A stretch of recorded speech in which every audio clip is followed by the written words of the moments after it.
สวัสดีครับวันนี้ผมจะพามาซ่อมเตารีดของยี่ห้อฟิลิปนะครับอาการเสียที่ลูกค้าแจ้งนะครับเครื่องเปิดติดปกตินะครับแต่ไอน้ำไม่ออกนะครับเดี๋ยวทำการเปิดเครื่องดูก่อนครับ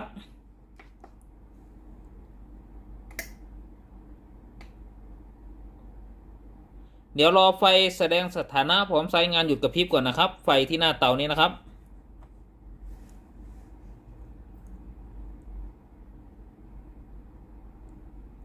ใช้มือแตะในส่วนของตัวหน้าเตาดูก่อนนะครับหน้าเตาร้อนหรือเปล่านะครับตัวนี้หน้าเตาร้อนปกตินะครับ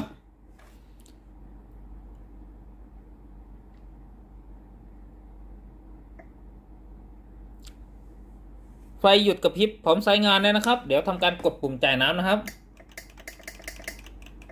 ตัวนี้ได้ยินเสียงวาล์วน้ำทำงานปกตินะครับดังแต๊กๆนะครับแต่ไอ้น้ำไม่ออกนะครับเดี๋ยวผมพาเทสเพื่อการตรวจซ่อมนะครับ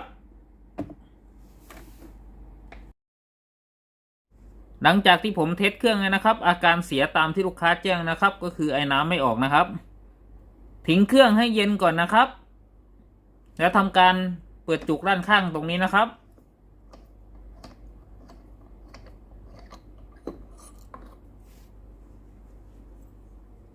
สังเกตนะครับตรงจุกด้านข้างที่เราเปิดออกมาไม่มีน้ำสักหยดเลยนะครับแล้วทำการเสียบปลั๊กเครื่องนะครับแล้วทำการเปิดเครื่องอีกรอบหนึ่งนะครับได้ยินเสียงวาล์วน้ำรีเซ็ตนะครับถ้าในส่วนของตัวหม้อต้มตรงนี้ร้อนนะครับสักพักหนึ่งจะได้ยินเสียงปั๊มน้ำสูบน้ำจากแทงน้ำเข้ามาในส่วนของตัวหม้อต้มนะครับ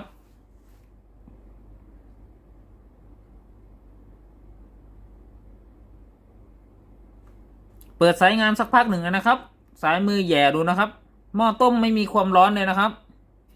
ตัวนี้เราต้องซ่อมให้ในส่วนของตัวหม้อต้มร้อนก่อนนะครับเดี๋ยวผมพาแกะวัดไฟมาเลี้ยงในส่วนของตัวหม้อต้มนะครับมันมีไฟจ่ายจากบอร์ดมาเลี้ยงในส่วนของตัวหม้อต้มหรือเปล่านะครับทำไมหม้อต้มไม่ร้อนนะครับพาแกะในส่วนของตัวเครื่องนะครับ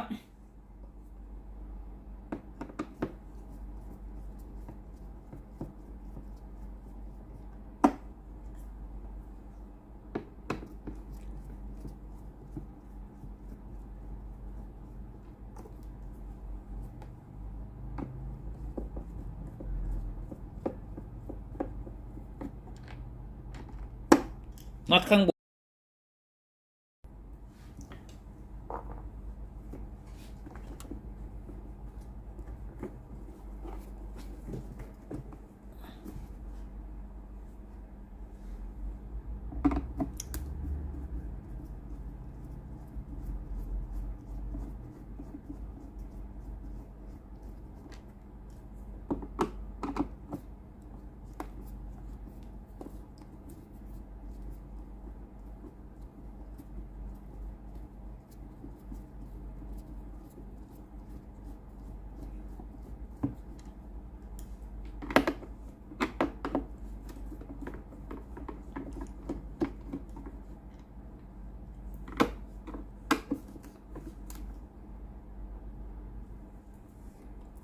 น็อตใต้ฐานเครื่องนะครับมี4 ตัวนะครับ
ตรงนี้มี4 ตัวนะครับน็อต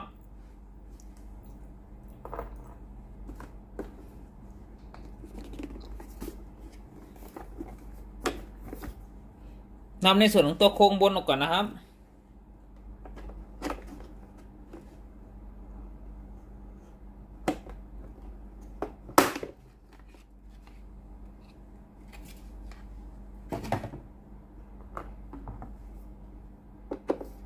ทำการขันน็อตอีก2ตัวนะครับ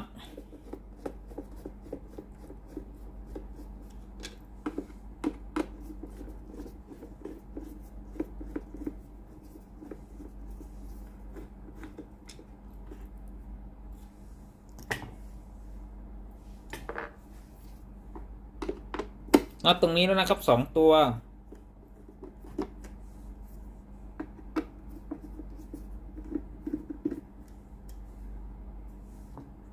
นำสายท่อน้ำออกนะครับตัวสปริงออกด้วยนะครับ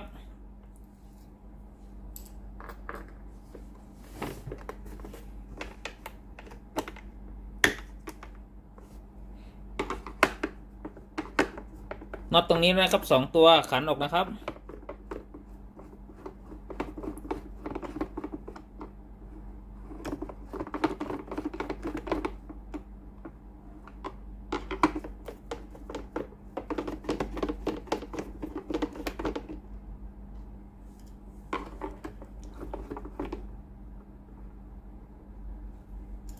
2ตัวนะครับ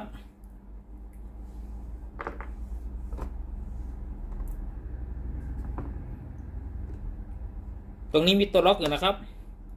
รันออกนะครับ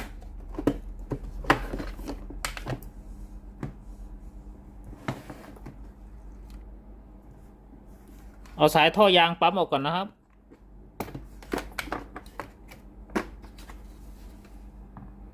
ทำการขันน็อตออกก่อนนะครับ2ตัว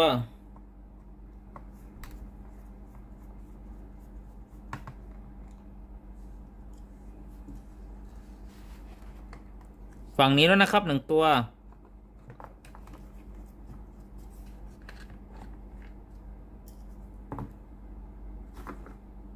นำโครงสีขาวก่อนนะครับ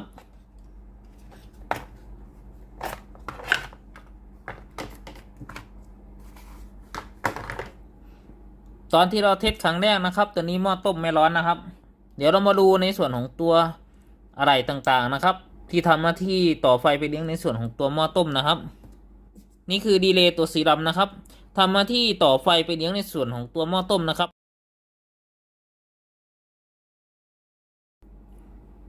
กับสายสีน้ำเงินนะครับอีกฝั่งหนึ่งนะครับส่วนตัวดีเลย์หน้าเตานะครับผ่านทางสายเส้นสีน้ำตาลเส้นนี้นะครับคู่กับเส้นสีฟ้าเส้นนี้นะครับ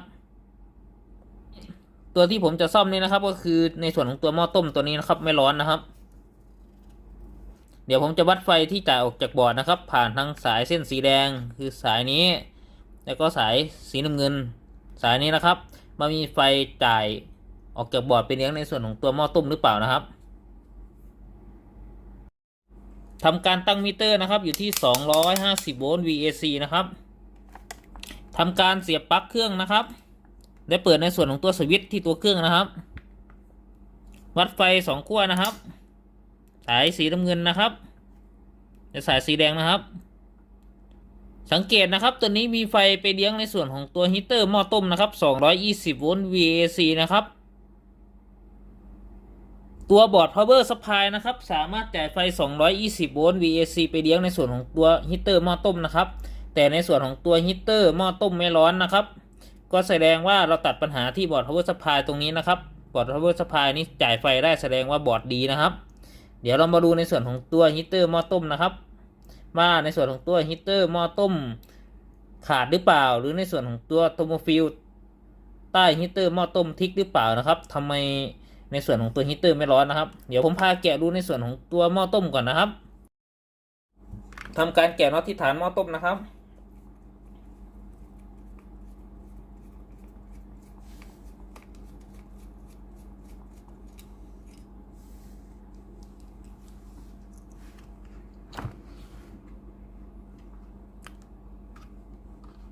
ฝั่งนี้ด้วยนะครับ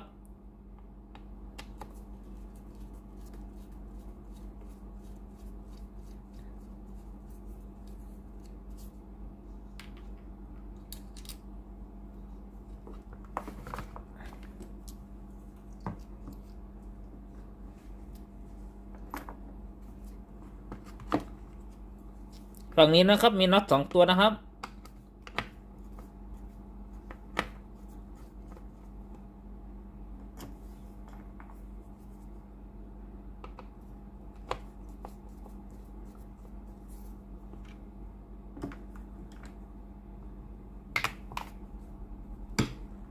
นับตรงฐานสีดำนี้นะครับ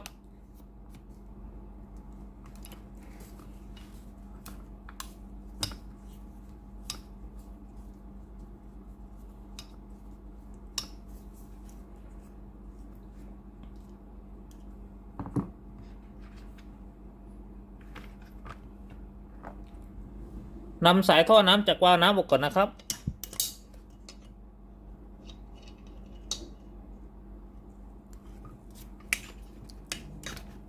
ไฟที่ตัวมาเลี้ยงวาล์วนะครับ2 เส้นนะครับ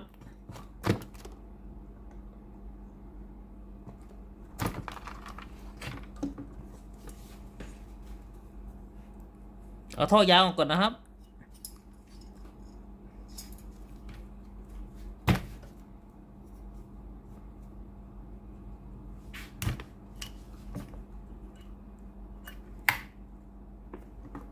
เดี๋ยวนำในส่วนของตัว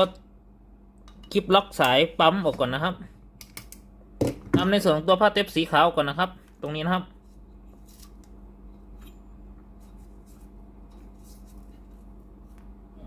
นำในส่วนของตัวท่อยางปั๊มน้ำที่ต่อมายังหม้อต้มออกก่อนนะครับ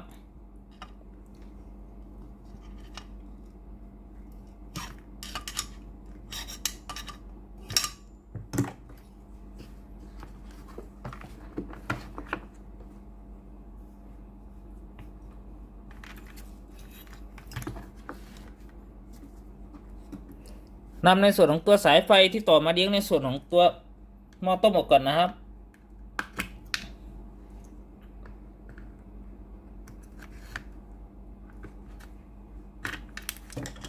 สายเซ็นเซอร์ด้วยนะครับยกหม้อต้มออกมาเลยนะครับ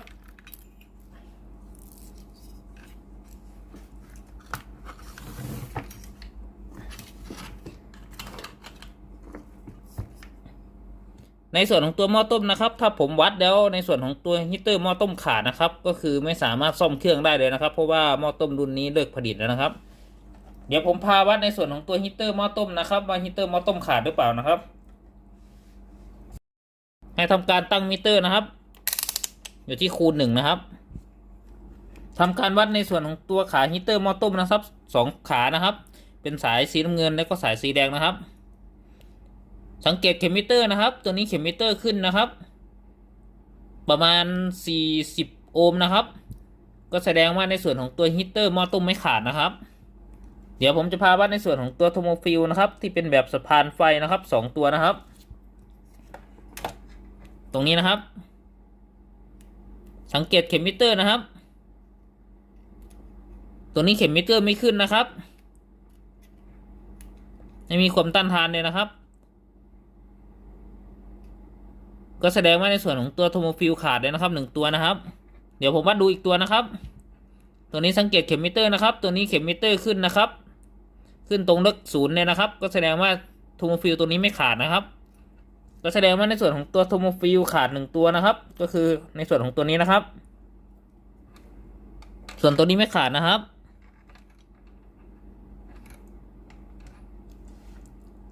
เดี๋ยวผมจะถอดในส่วนของตัวโทโมฟิลตัวนี้ออกจากวงจรนะครับ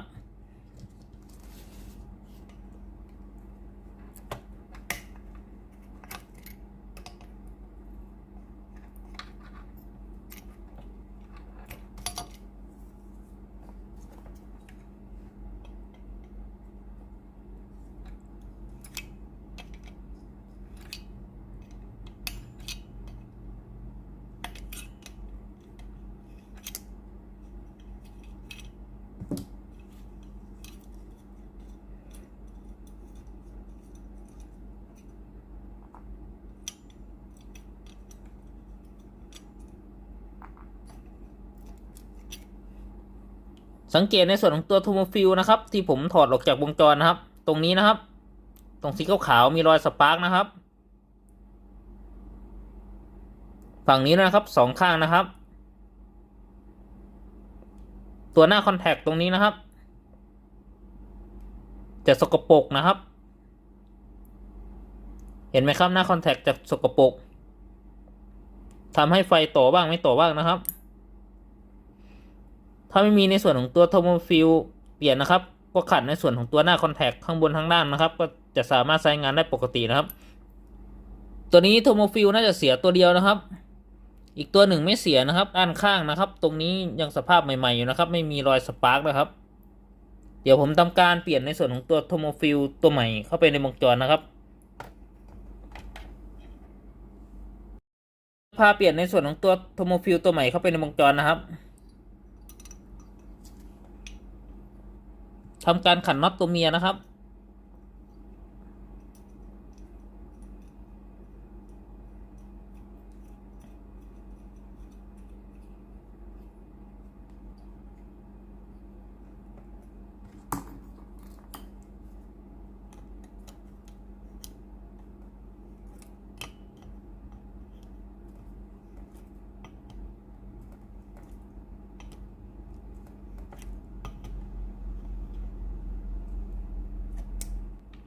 ทำการใส่หม้อต้มเข้าไปในวงจรนะครับ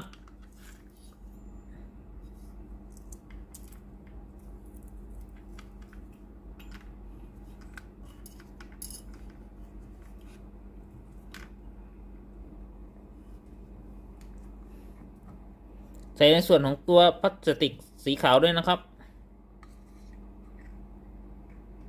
ใส่พลาสติกสีดำด้วยนะครับ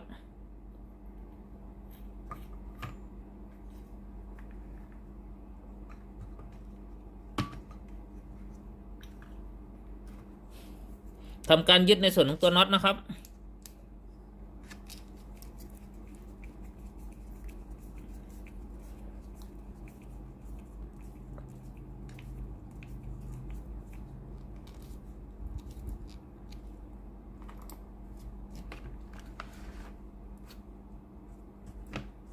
น็อตฝั่งนี้แล้วนะครับ1 ตัว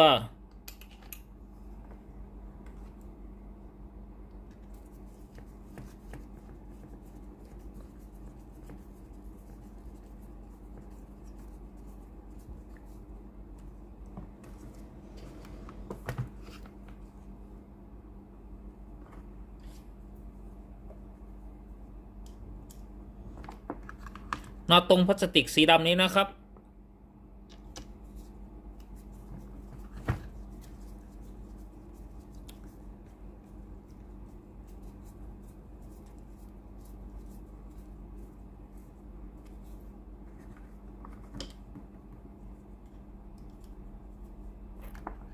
น็อตยึดในส่วนของตัวพลาสติกสีขาวด้วยนะครับตรงนี้นะครับ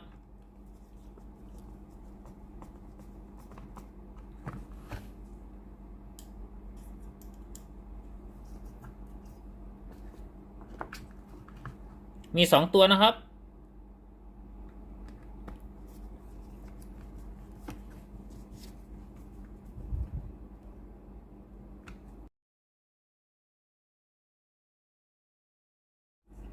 ใส่ในส่วนของตัวท่อยางปั๊มน้ำเข้าไปที่หม้อต้มนะครับ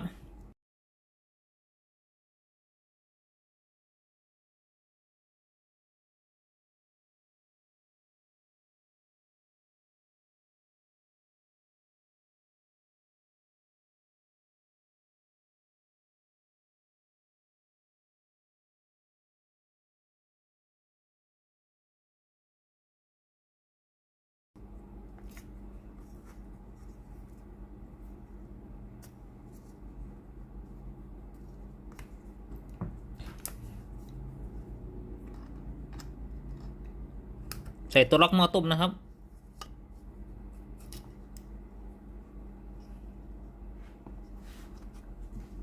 ใส่ในส่วนของตัวสายท่อน้ำตรงอิเล็กโทรวาลนะครับ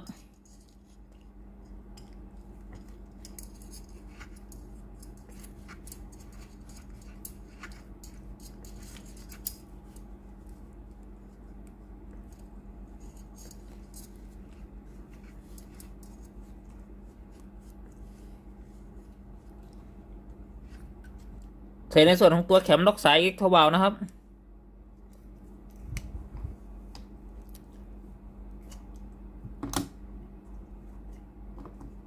ใส่ในส่วนของตัวสายไฟมาเลี้ยงในส่วนของตัวอิเล็กโทรวาลนะครับ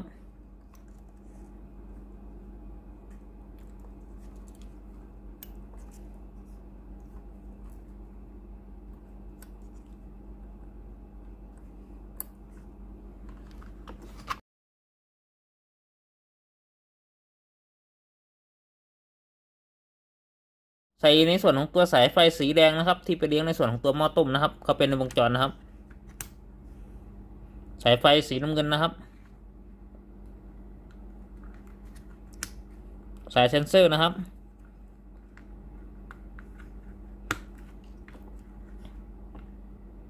เดี๋ยวผมจะพาวัดไฟไปเลี้ยงในส่วนของตัวหม้อต้มอีกรอบหนึ่งนะ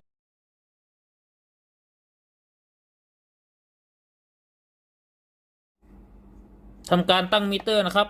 วัดไฟมาเลี้ยงในส่วนของตัวหม้อต้มนะครับ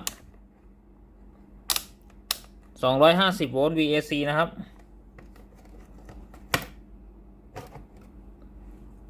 ทำการเปิดสวิตช์ที่ตัวเครื่องนะครับวัดไฟ2 เส้นนะครับตรงนี้มีไฟจ่ายนะครับ220 โวลต์ VAC นะครับ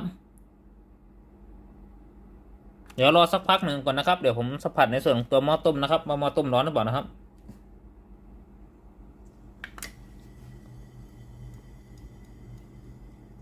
ตัวนี้หม้อต้มร้อนเนี่ยนะครับก็แสดงว่าในส่วนของตัวโทโมฟิลนะครับตัวนี้หน้าคอนแทคสปาร์กนะครับทำให้ไฟต่อไปเลี้ยงในส่วนของตัวหม้อต้มต่อบ้างไม่ต่อบ้างนะครับทำให้หม้อต้มไม่ร้อนนะครับก็คือต้มน้ำไม่เดือดเต็มที่แล้วครับก็ทำให้ในส่วนของตัวไอ้น้ำไม่ออกหน้าเตานะครับถ้าเราวัดในส่วนของตัวไฟที่จ่ายออกจากบอร์ดไปเลี้ยงในส่วนของตัวหม้อต้มนะครับก็คือในส่วนของตัวสายสีแดงนะครับและในส่วนของตัวสายสีน้ำเงินถ้ามีไฟจ่ายออกจากบอร์ดนะครับเราจะตัดปัญหาเรื่องบอร์ดตรงนี้ทิ้งไปเลยนะครับก็คือบอร์ดสามารถจ่ายไฟได้ให้เรามาตรวจเช็คในส่วนของตัวโทโมฟิลใต้หม้อต้มและในส่วนของตัวฮีตเตอร์นะครับว่าฮีตเตอร์ขาดหรือเปล่านะครับมันมีด้วยกัน2 ส่วนนะครับโทโมฟิลและหม้อต้มต้องมีอย่างใดอย่างหนึ่งเสียนะครับถ้าเราวัดแล้วไม่มีไฟจ่ายออกจากบอร์ดไปเลี้ยงในส่วนของตัวหม้อต้มนะครับให้เรามาตรวจสอบในส่วนของตัวรีเลย์ตัวสีดำนี้นะครับว่าในส่วนของตัวรีเลย์นี้นะครับสามารถต่อไฟไปเลี้ยงในส่วนของตัวหม้อต้มได้หรือเปล่านะครับหรือในส่วนของตัว CPU ที่ควบคุมในส่วนของตัววงจรรีเลย์ว่าสามารถสั่งงานคอนโทรลในส่วนของตัวรีเลย์ให้ไฟต่อไปเลี้ยงในส่วนของตัวหม้อต้มได้หรือเปล่านะครับส่วนมากตัว CPU ไม่ค่อยเสียนะครับถ้าไม่มีไฟจ่ายจริงๆส่วนมากเปลี่ยนในส่วนของตัวรีเลย์ตัวนี้เครื่องก็จะสามารถใช้งานได้ตามปกตินะครับเท่าที่เคยซ่อมมานะครับเดี๋ยวผมจะพาประกอบในส่วนของตัวเครื่องนะครับแล้วลองเทสเครื่องดูอีก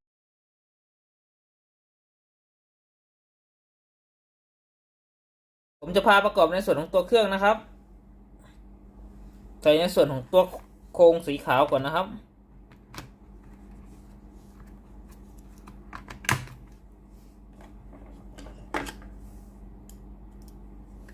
ทำการยึดน็อต1 ตัวนะครับ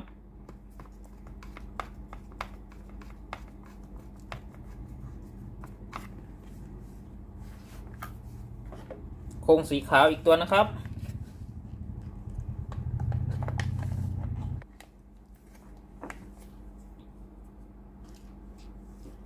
ทำการยึดน็อต1 ตัวนะครับ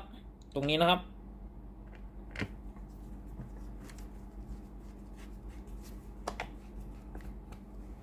ทำการจัดในส่วนของตัวสายกาวนะครับ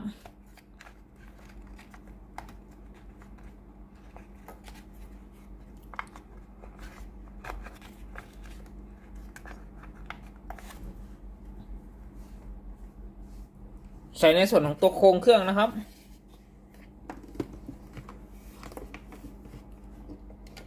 ใส่ในส่วนของตัวสายท่อปั๊มก่อนนะครับ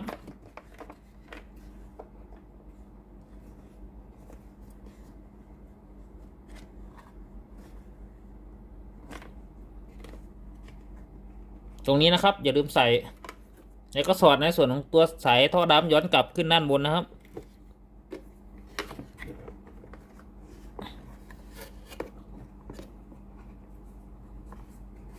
สาย2 เส้นนี้นะครับสายท่อน้ำนะครับสอดขึ้นด้านบนนะครับ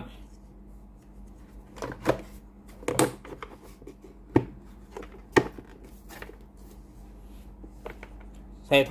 ใส่ในส่วนของตัวสายท่อน้ำย้อนกลับนะครับเข้าที่ให้เรียบร้อยนะครับอยู่ตรงนี้นะครับ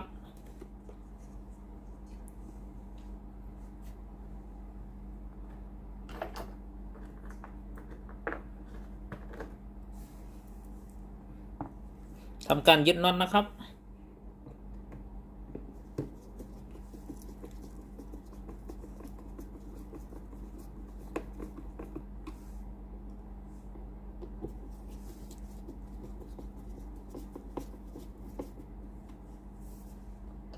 ส่ในส่วนของตัวสปริงนะครับ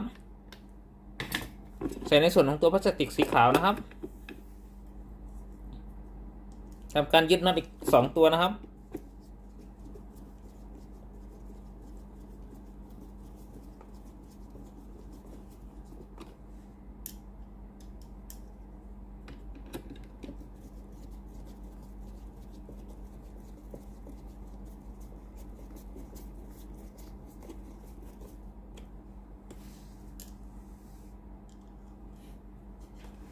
ยึดน็อตตรงนี้นะครับ2ตัว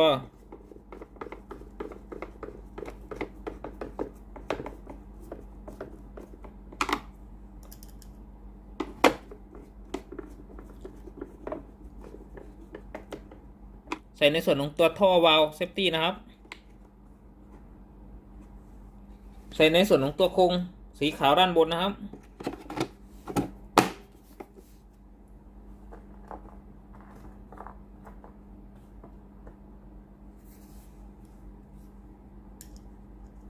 ทำการยึดน็อตอีก3ตัวนะครับ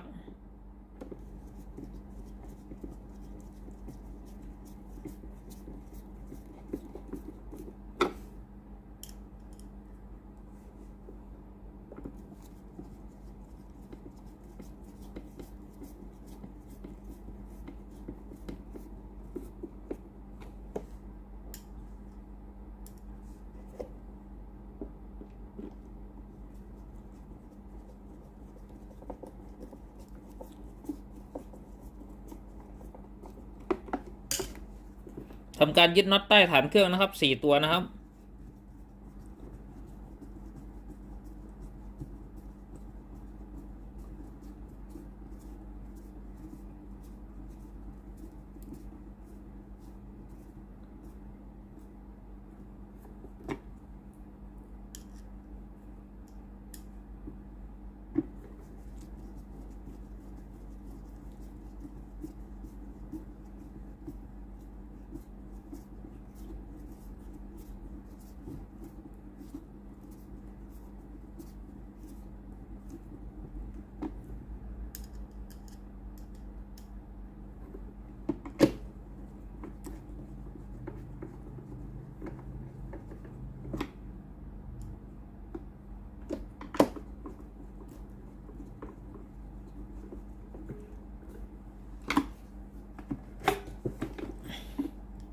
ทำการยึดน็อตตรงนี้นะครับ4ตัวนะครับ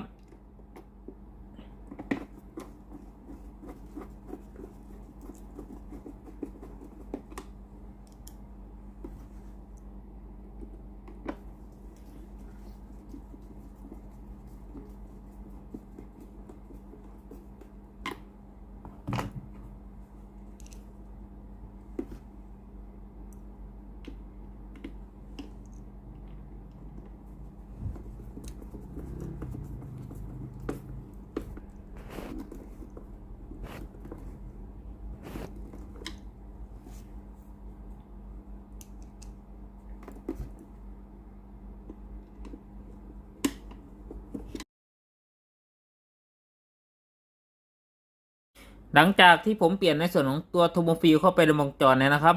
เดี๋ยวผมพาเทสระบบน้ำอีกรอบหนึ่งนะครับอันดับแรกเลยนะครับของเตารีดรุ่นนี้นะครับถ้าอาการไอน้ำไม่ออกนะครับเครื่องเปิดติดปกติทุกอย่างนะครับอันดับแรกที่เราจะต้องมาตรวจสอบนะครับเราจะต้องตรวจสอบในส่วนของตัวหม้อต้มก่อนนะครับว่าในส่วนของตัวหม้อต้มร้อนหรือเปล่านะครับว่ามีไฟจ่ายมาเลี้ยงในส่วนของตัวหม้อต้มหรือเปล่านะครับถ้าหม้อต้มร้อนเนี่ยนะครับเราถึงจะมาตรวจสอบในส่วนของตัวปั๊มน้ำนะครับว่าปั๊มน้ำสามารถสูบน้ำเข้ามาในส่วนของตัวหม้อต้มได้หรือเปล่านะครับหลังจากที่ผมเปลี่ยนในส่วนของตัวโทโมฟิลเข้าไปในวงจรเรียบร้อยแล้วนะครับเดี๋ยวผมพาตรวจสอบในส่วนของตัวหม้อต้มดูก่อนนะครับว่าในส่วนของตัวหม้อต้มร้อนปกติหรือเปล่านะครับทำการเสียบปลั๊กนะครับแล้วก็ทำการเปิดเครื่องนะครับได้ยินเสียงวาล์วน้ำรีเซ็ตนะครับถ้าหม้อต้มร้อนนะครับสังเกตตรงนี้นะครับจะเริ่มมีควันออกมานะครับสักพักหนึ่งจะได้ยินเสียงปั๊มน้ำสูบน้ำจากแทงน้ำเข้ามาในส่วนของตัวหม้อต้มนะครับตรงนี้เริ่มมีควันออกมาแล้วนะครับควันที่เป็นไอน้ำนะครับ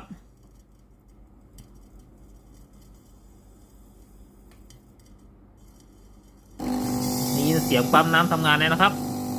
หม้อต้มร้อนเนี่ยนะครับปั๊มสามารถสูบน้ำเข้ามาในส่วนของตัวหม้อต้มได้นะครับแสดงว่าในส่วนของตัวหม้อต้มร้อนปกติเลยนะครับปั๊มสามารถสูบน้ำเข้ามาในส่วนของตัวหม้อต้มได้ปกติเลยนะครับหลังจากที่ผมเทสระบบหม้อต้มมีความร้อนปกติเลยนะครับได้ปั๊มน้ำสามารถสูบน้ำจากแทงน้ำเข้ามาในส่วนของตัวหม้อต้มได้ตามปกติเลยนะครับเดี๋ยวผมทำการเปิดเครื่องเพื่อเทสเครื่องดูอีกรอบหนึ่งนะครับทำการเปิดเครื่องนะครับ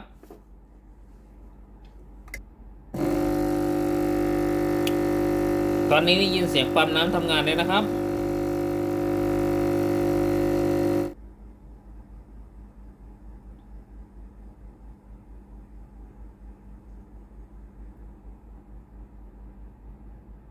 ตอนนี้เครื่องพร้อมใช้งานแล้วนะครับเดี๋ยวผมทำการกดปุ่มจ่ายน้ำดูนะครับ